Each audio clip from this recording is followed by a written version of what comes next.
পাপ করছি, কোনো হিসাব আছে? পৃথিবীর কেউ না জানলেও জানে কে? পৃথিবী না জানুক আমি তো জানি, আমি কি পাপ করেছি হায়।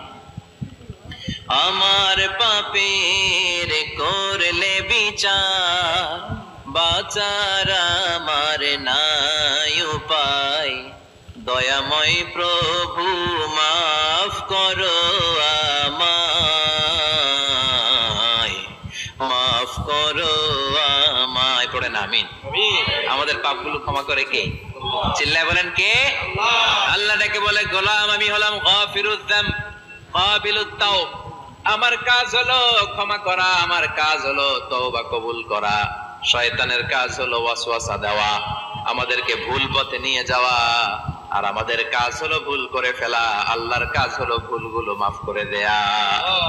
আল্লাহ ডেকে বলে, গোলাম তোরা যদি ভুল না করতি, তোরা যদি পাপ না করতি, তোরা যদি অন্যায় না করতি, তোদেরকে ধ্বংস করে দিয়ে এমন একটা জাতি আমি এই দুনিয়ার বুকে তৈরি করতাম যারা সকালবেলা ভুল করে দুপুরে মাফ চাইতো, দুপুরে ভুল করে রাত্রে মাফ চাইতো, আজকে ভুল করে আগামীকাল মাফ চাইতো। আর আমি আল্লাহ গুনাহগুলো তাদের সব ক্ষমা করে দিতাম। ক্ষমা করে দিতে আল্লাহর বড্ড ভালো লাগে। বান্দা আল্লাহর কাছে বারবার চাক, চোখের পানি ছাড়ুক, এটা আল্লাহ পছন্দ করে। চোখের পানির যে কত পাওয়ার আপনি কল্পনাই করতে পারবেন না। অনুশোচনার চোখের পানি চোখ পেয়ে, নাকের ডগা পেয়ে জমিনে পড়ার আগেই আল্লাহ এই বান্দারে মাফ করে দেয়। বিশ্বনবী ডেকে বলে, ও আমার উম্মতেরা শোনো, আল্লাহর কাছে দুনিয়ার মানুষদের দুই ফোঁটা পানি সবচেয়ে প্রিয়। এক হলো জিহাদের ময়দানে রক্তের ফোঁটা, দুই হলো অনুতপ্ত বান্দার চোখের পানির ফোঁটা।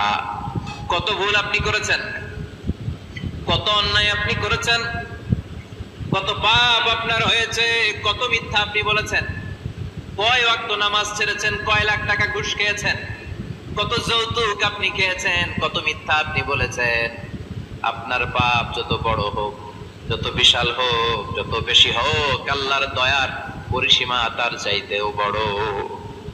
আপনার পাপ, আপনার অন্যায়, আপনার জুলুমগুলো যদি হয় খালের পানির সমান, বিলের পানির সমান, আল্লাহর দয়া সাগরের পানির সমান। আপনার পাপ যদি হয় সাগরের পানির সমান, আল্লাহর দয়া মহাসাগরের পানির সমান। আপনার পাপ আর অন্যায় যদি হয় পাহাড়ের সমান, আল্লাহর দয়া আকাশের সমান। আপনার পাপ যদি হয় আকাশের সমান, আল্লাহর দয়া আরশের সমান।